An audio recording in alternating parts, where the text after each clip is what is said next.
A blessed day to everyone. I am Eliza Sendon and welcome again to day 246 of 365 daily devotion with Bible Character Edition, and today is August 3, 2026, and yung title nitong devotion natin is Watchman of God, or Are You a Watchman of God?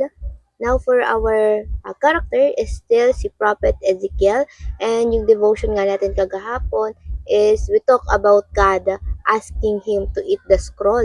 Something weird but maraming matututunan, maraming ibig sabihin. Now today's devotion naman ay patungkol sa God asked him to be a watchman. Dito nga sa Ezekiel chapter 3, yung scripture natin ngayong araw, sabi dito sa verse 17, Son of man, I have appointed you as a watchman for Israel. Whenever you receive a message from me, warn people immediately. So, sila yung naging tagabantay, watchman sila yung tagabantay kung may paparating na panganib at tagapagbabala. Sa verse 18, sabi dito, If I warn the wicked, saying you are under the penalty of death, but you fail to deliver the warning, they will die in their sin, and I will hold you responsible for their death. So, medyo mabigat na command ito or utos mula sa Diyos. Pero, kung tayo nga ay magiging tapat sa Panginoon, ay magiging madali ang ganitong commandment from God. Magiging madali sumunod sa Panginoon. So you must be vigilant about God's word. Sabi sa vigilant, ito yung pagiging maingat. Dahil kapag hindi ka nakapagbigay ng warning at sila talaga yung namatay, you are accountable for their death before the Lord. So, ipagsusulit natin yung sa Panginoon at dapat tayo ay makitang naging tapat sa Kanya at masunurin. Kaya dito sa ating mga katuruan, number 1, as watchmen na tayo to. Number 1, as watchmen, we are responsible to sound the alarm. All of us are watchmen and women. And the warning of God given to us ay yung judgment na paparating, which is the day of the Lord. It is certain, talagang mangyayari ito, ang pagdating ni Jesus Christ, at lahat tayo sa panahon na to ay huhukuman, mabuti man o masama. And our responsibility is to sound the alarm. So, hindi alam ng lahat ng tao, pero ikaw na nakakaalam, you are responsible to let them know, which is the through sharing the gospel, nang sa ganun maging handa rin sila at magkaroon ng bagong direksyon. Pangalawa, as a watchman, we must give warning even to those who hate it. We cannot force them to listen, but we have to share it with love and wisdom, with truth and grace. Sabi nga ng Panginoon kay Ezekiel, kahit hindi makinig sa kanya yung mga tao, ibigay pa rin niya yung warning, ibahagi niya ito sa kanila, ipahatid pa rin niya yung warning na yung paghuhukom nga ng Diyos ay darating din at lahat ng ginagawa natin ngayon ay ipagsusulit natin sa Panginoon. And persecution, hindi na bago yan kapag bitbit mo yung salita ng Diyos sa iyong buhay. Kaya maging maingat pa rin tayo at maging tapat, at let's have all the perseverance to obey what the Lord commanded us to do. And pangatlo, we must proclaim the way of salvation through Christ. No one can withstand the judgment before God. If you don't have Jesus Christ in your life, hindi mo kayang iharap yung sarili mo lang sa Panginoon.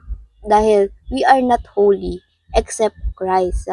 Bakit si Jesus Christ? Dahil siya yung sumalo lahat ng ating kasalanan at karumihan, at tanging biyaya niya lang ang umaagos mula sa cross papunta sa atin. We are all covered by precious blood of Jesus Christ. Kaya ang dati nating pagkatao hindi na makikita sa atin ng Diyos kapag siya ay humaharap sa atin.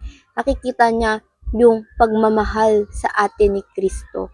And now, as the watchmen and women of God, we must do all this. Our family or anybody God surrounding us, we are accountable for them for disobedience.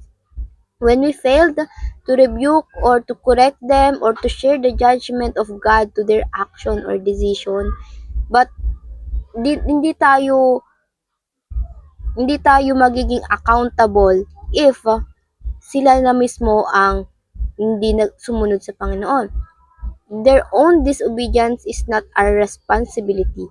Ang mahalaga na paalam natin na bigay mo sa kanila yung sapat na babala. And application, paano ba natin ito may apply sa ating mga buhay? Number 1, take responsibility for people eternal destiny. It doesn't mean na hawak natin yung eternal destiny ng bawat tao, but what it means is that yung message of gospel na ating ibabahagi ay may eternal impact ito sa atin at sa bawat makakarinig nito. It's just a matter of heart posture kung paano nila tatanggapin ang pangaral at salita ng Diyos. And pangalawa, be innocent of the blood of all those around us. Ang dugo ng isang tao na napahamak ay pananagutan mo kung ito'y naganap dahil sa pag-aatubili mo or your negligence to bring warning to them. Kaya't halimbawa, sabi nga ni Apostol Pablo, lakas loob niya sinabi sa mga taga-Epeso noon sa Acts chapter 20 verse 26 to 27, sabi niya, kaya sinasabi ko sa inyo ngayon na kung mayroon sa inyong mapapahamak, wala na akong pananagutan sa Diyos. Sapagkat wala akong inilihim sa inyo sa aking pagtuturo tungkol sa buong layunin at plano ng Diyos. So, isa kasi si Apostol Pablo sa nagbabahagi ng gospel. Kaya talagang kung nasa sa tao na yon kung susunod sila o hindi kapag sila'y napahamak na. And pangatlo, do not be ashamed of the gospel of the Lord Jesus Christ. Maging katulad tayo ni Apostol Pablo.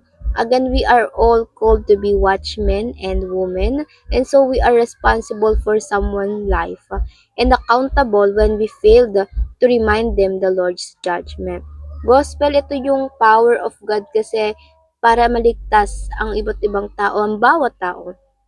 And we are all invited to spread it. Kaya't yung hiya natin, isang tabi natin, lalo na kumpara ito sa Diyos at para sa kanyang mga minamahal.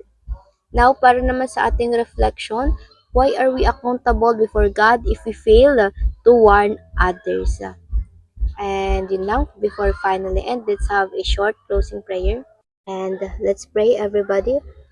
Heavenly Father, thank you for your love and grace towards us, Lord God. Thank you for reminding us, Lord God, that we have a participation in your mission, Lord God, here on earth. Lord, forgive us for some time that we remain silent because of the comfort, because of the shame na nararanasan namin, Panginoon, kapag nagbabahagi ng iyong mga salita. But Lord, we ask you, Lord, na give us a strength and enough courage, Lord God, para isa pamuhay, Panginoon, ibahagi ang iyong mga salita, Panginoon, despite of the persecution na mararanasan namin, Lord. Help us, Lord, to proclaim you in our life, Lord God, your good works, your love, Lord God. And Lord, ikaw na ang bahala sa provision, Lord God. Pinibigay namin sa iyo lahat ng parangal at papuri, Panginoon. Ikaw lamang nawa ang mataas ng aming buhay, Panginoon. Ngayon lang po, in Jesus' name I pray. Amen and amen and amen. At ayun lang po, I hope marami tayong natutunan at matututunan pa. And I pray na sama-sama sana tayo lumago para sa Panginoon. See you again tomorrow for our devotion. Have a nice day ahead and God bless.